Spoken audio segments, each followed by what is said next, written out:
আপনারা জেলে ছিলেন, জেলে মাছুয়া, মাছ ধরে যে কি বলেন আপনারা?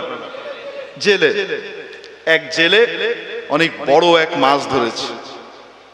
সেই মাছ ধরে নিয়ে গেছে রাজার দরবারে।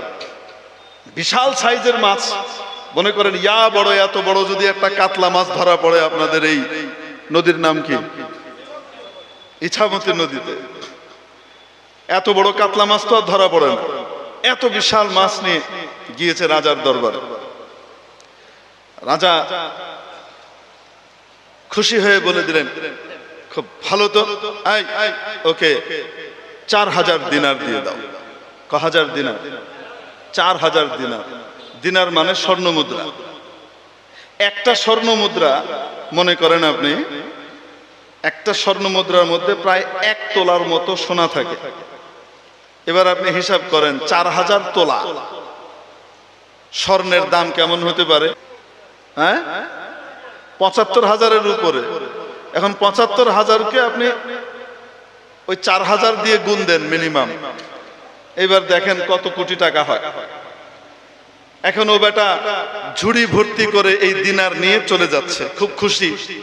কারণ রাজারা যখন দেয়, বাদশারা যখন দেয়, তখন যাকে দিচ্ছে তার হিসাবে দেয় না, নিজের হিসাবে দেয়। ঠিক কি ঠিক না? বুঝেন নাই মনে হয়? নিজের হিসাবে দেয়। তার যে মান, তার মর্যাদা অনুযায়ী সে দিতে থাকে। এজন্য নবী পাক সাল্লাল্লাহু তাআলা আলাইহি ওয়াসাল্লাম আমাদেরকে দোয়া শিখিয়েছেন, আল্লাহুম্মা লা তুআমিলনা বিমা নাহনু আহলুহু ওয়া আমিলনা বিমা আনতা আহলুহু ওয়া আনতা আহলুত তাকওয়া ওয়া আহলুল মাগফিরাহ।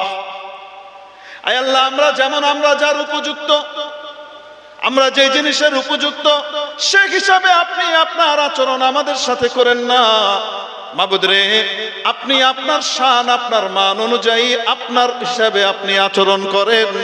আপনি তো প্রবল দয়া এবং বিশাল ক্ষমার মালিক আর অধিকারী। আপনি আপনার ক্ষমার দিকে তাকিয়ে আমাদেরকে ক্ষমা করে দেন। তো রাজা বাদশারা যখন দেয়, তখন কার হিসেবে দেয়? যে চেয়েছে তার হিসেবে, না নিজের হিসেবে?